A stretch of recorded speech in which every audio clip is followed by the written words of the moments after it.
প্রিয় শিক্ষার্থী বন্ধুরা, তোমাদের ইংলিশ বইয়ে যে ধারাবাহিক আলোচনা হচ্ছে তার এই ধারাবাহিকতায় 26 পৃষ্ঠার যে সি নম্বরে প্রশ্নগুলো আছে তার অ্যান্সার করা হবে। পেয়ার ওয়ার্ক, জোড়া কাজ, আস্ক অ্যান্ড অ্যান্সার, প্রশ্ন এবং উত্তর দাও। এক নম্বর, what is the girl name, বালিকাটির নাম কি? How many members are there in her family, তার পরিবারে কয়জন সদস্য আছে?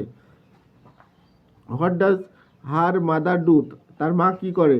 What does her father do, তার বাবা কি করে? How old is her brother, তার ভাইয়ের বয়স কত?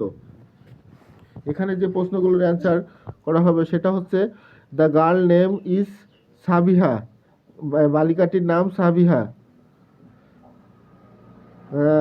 How many members are there in her family, তার পরিবারে there are 4 member in her family, তার পরিবারে 4 জন সদস্য আছে। What does her mother do, her mother is in a banker, তার মা একজন ব্যাংক কর্মকর্তা। Her father is a teacher, তার বাবা একজন স্কুল শিক্ষক।